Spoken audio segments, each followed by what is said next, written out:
Je vous remercie de me retrouver pour cet horoscope de juin. Un petit mot pour vous signaler que les guidances amoureuses pour cet été viennent juste d'être publiées, donc n'hésitez pas à les consulter, vous les trouverez en suggestion en haut à droite de cette vidéo, mais également en fin de vidéo, et puis tout simplement sur ma page d'accueil. Les résultats du concours de mai ont également été publiés, donc vous pourrez les consulter sur l'onglet communauté de ma page pour savoir si vous avez gagné un des 2 tirages à remporter. Et le concours se prolonge et se poursuit en juin, donc pour remporter toujours 2 tirages en croix personnalisés. Pour participer, c'est très simple, il vous suffit de vous abonner à ma chaîne et de liker cette vidéo d'une part, et soit vous commentez cet horoscope en m'expliquant comment il résonne ce mois-ci en vous. Un de ces commentaires-là sera sélectionné et remportera un des 2 tirages, ou alors, et vous êtes beaucoup moins nombreux et nombreuses à le faire de cette façon, donc plus de chances de gagner, vous pouvez m'indiquer toujours en commentaire de cet horoscope, le réseau social sur lequel vous me suivez, que ce soit Facebook ou que ce soit Insta. Et donc, un de ces commentaires-là sera sélectionné et remportera donc l'autre tirage en croix. Les résultats de ce concours seront publiés quand les horoscopes de juillet seront également publiés. Donc, on va se recentrer autour des énergies de ce mois de juin. J'ai d'ailleurs publié une vidéo au sujet de l'Ita, c'est-à-dire la fête païenne du solstice d'été, que je vous invite à regarder, à consulter sur ma page d'accueil ou en suggestion. Mais bon, on va se recentrer donc autour des énergies que nous réservent les cartes du tarot aux ramures étranges. On va voir ce que ça nous réserve donc pour ces prochaines semaines. Et les énergies, mes chers poissons, pour les prochaines semaines, transmettent un message assez limpide et assez clair. On a une sorte déjà un peu de conflit entre le mental, la communication et les émotions. Tout cela peut s'attéliser autour d'un signe de feu. Nous trouvons en effet dans la direction pour votre mois la carte de la déesse de bâton. Et vous voyez que dans votre tirage, c'est vraiment ce qui fait émaner la couleur, l'intensité et la puissance, parce que tout autour, voilà, c'est un peu grisonnant, notamment à cause des épées qui vont traduire peut-être un sujet qui vous aura exténué, une relation qui vous aura fatigué, un projet qui demande un peu de recul, un peu de distance, un peu de repos. C'est ce que peut nous indiquer la carte du 4 d'épée qu'on trouve dans les difficultés et les obstacles éventuels au cours des semaines à venir. Or, le 4 d'épée, c'est le besoin de prendre du repos, de prendre de la distance. Là où notre cerveau file à 1000 à l'heure, il faudrait un petit peu le mettre en pause. Et ça matche pas mal avec la carte du 9 d'épée que nous trouvons cette fois-ci dans le cadre de la vibration autour de ce mois de juin. Et le 9 d'épée, c'est typiquement le genre d'événement qui nous fait cogiter à n'en plus trouver le sommeil. Elle peut rendre compte d'une situation qui nous obsède. C'est l'idée un peu de se prendre la tête au sujet d'une problématique, on s'en fait un peu des cheveux gris, et malheureusement, ça n'aide pas vraiment la situation que d'être là en train de réfléchir. Alors, quand on voit le 4 d'épée, il y a peut-être le besoin d'un temps de digestion, on pourrait dire, mais il va pas falloir s'y enliser. C'est un message assez clair quand on voit en direction la déesse de bâton qui va provoquer les événements et tenter des choses et non plus les réfléchir, les devancer, les intellectualiser. Parce qu'il y a aussi ce 5 de coupe que nous trouvons pourtant dans les éléments positifs, c'est-à-dire des attitudes ou des événements qui pourraient vous être favorables au cours des prochaines semaines. Et vous pouvez observer des coupes qui se sont renversées au sol et celles-là qui sont pourtant en train de donner vie. Alors, il y a cette idée de quelque chose qui aura pu être un peu gâché, manqué, raté, qui ne s'est pas complètement accompli, mais c'est un peu le 5 de coupe, l'expression un ou une de perdu d'ailleurs, 10 de retrouver.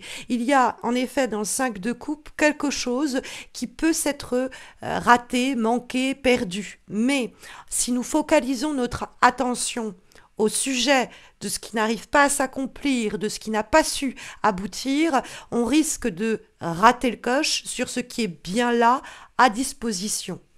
C'est-à-dire qu'il ne faut pas s'enliser dans une hyper réflexion d'une problématique qui semble échouer, d'un projet, d'une situation, mais au lieu de ça, au lieu de voir le verre à moitié vide, donc de concentrer son attention sur les défauts, les obstacles, les ratés, les manquements, on va essayer de retourner notre attention, se refocaliser autour de ce qui peut être sauvé, parce que des fois le 5 de coupe, ça peut être l'idée qu'on peut pour autant sauver les meubles, qu'il y a eu une perte, qu'il y a eu un raté, qu'il y a eu un manque, mais que c'est pas pour autant qu'on doit s'arrêter là.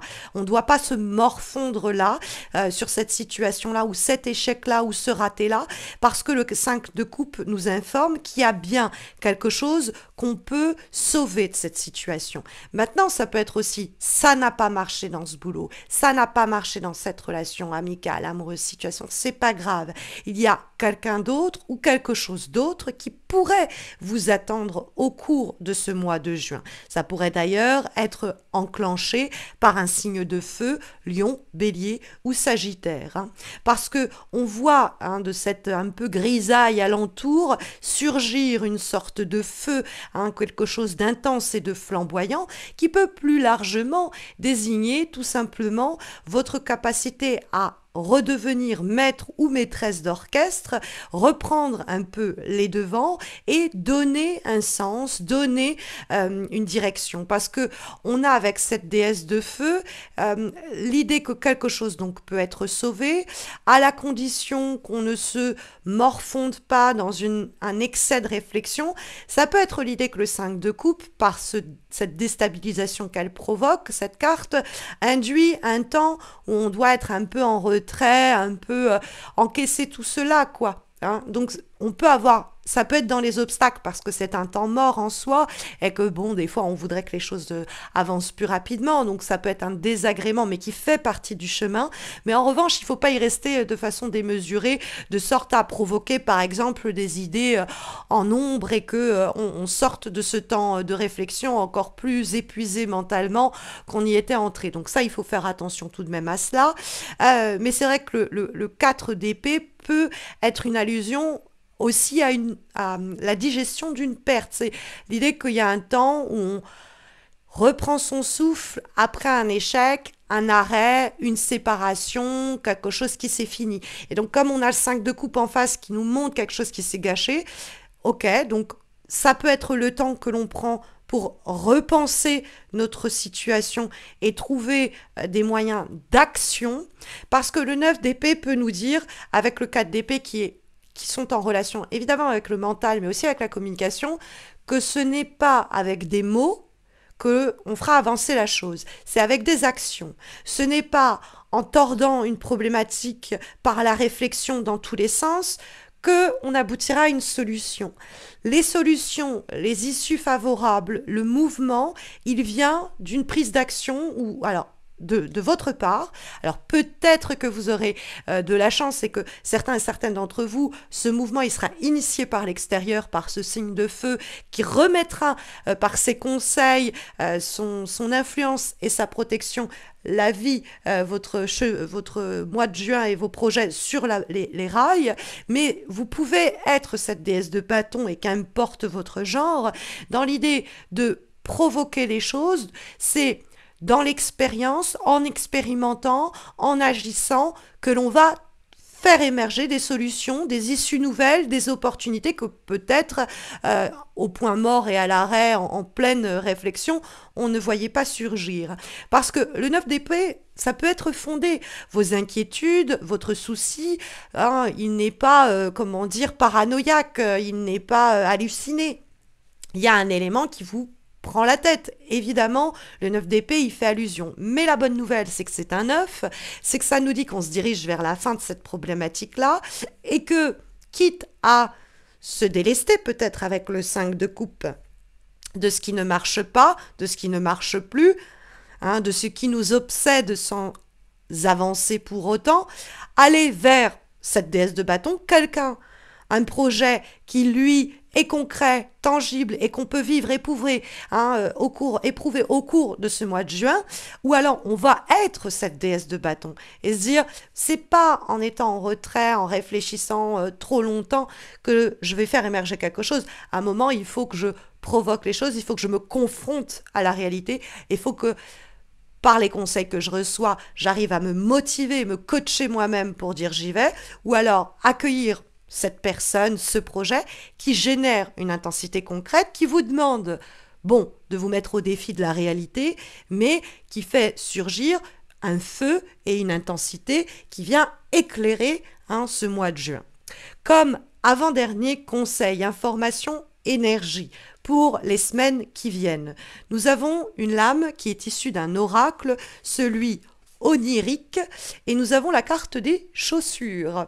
Alors peut-être que c'est une vraie allusion sur l'idée qu'il va falloir se mettre en marche, puisque la personne est en train de se chausser, et soulignons que ces chaussures, elles ont des petites ailes, c'est avoir des ailes qui nous poussent aux pieds, et c'est une carte qui nous parle de mouvement, c'est une carte qui nous parle de la possibilité que vous avez de faire et d'agir au cours de juin, et donc d'avoir même des outils très fonctionnels pour passer à l'action, pour voyager s'il le faut, vous mettre en marche, faire le premier pas. Ça peut être plus symboliquement cela. Et quant à la dernière énergie et les dernières recommandations que nous avons pour les semaines qui viennent, elle est cette fois-ci issue d'un autre oracle, celui de la voix de l'émeraude, pardon, et nous avons la carte de la citrine, parce que ce sont des cristaux que cet oracle représente, et la citrine, c'est une carte qui nous parle de libérer les tensions psychologiques, accumulé, ça peut être aussi l'arrêt d'une communication qui nous a bouleversés et qui a généré du chagrin, de la fatigue, de la lassitude, mais la citrine nous dit que il peut avoir un dynamisme qui entre en scène au cours de ce mois de juin. Elle va rejoindre la carte de la déesse des bâtons. Elles ont en point en commun cette idée de feu, de joie de vivre et de stabilité émotionnelle par le dynamisme. Donc c'est pourquoi je vous disais, le message, il est très clair. Ça peut être une problématique qui est là depuis longtemps. Et en juin, il faut passer à l'action. Ces événements peuvent tous surgir en juin. Mais quoi qu'il en soit, l'issue et le conseil est le même, mes chers poissons, il faut sortir du trop mental, du trop pensé, et chausser ses chaussures, et faire le premier pas, et se mettre en mouvement. Voilà mes chers poissons, en espérant que ça saura vous guider, mais vous savez qu'il y a les guidances amoureuses trimestrielles que je viens de poster pour cet été, donc n'hésitez pas à les consulter, vous verrez la playlist s'afficher dans quelques secondes en fin de cette vidéo, et vous avez également les guidances hebdomadaires sur Insta et Facebook où vous pouvez me retrouver donc chaque lundi. Vous avez le lien de mes pages en descriptif de cette vidéo, et puis je vous retrouve aussi donc dans le cadre évidemment des prochains horoscopes, ceux de juillet, mais vous avez également une vidéo au sujet du solstice d'été et de sa fête païenne qu'est l'Ita, que je vous invite à découvrir et que vous verrez également suggérer dans quelques secondes. Voilà, je souhaite bonne chance aux personnes qui participeront au concours de juin et une belle et douce entrée en saison estivale. Un très bon mois de juin à tous et à toutes, et puis à très bientôt j'espère mes chers poissons.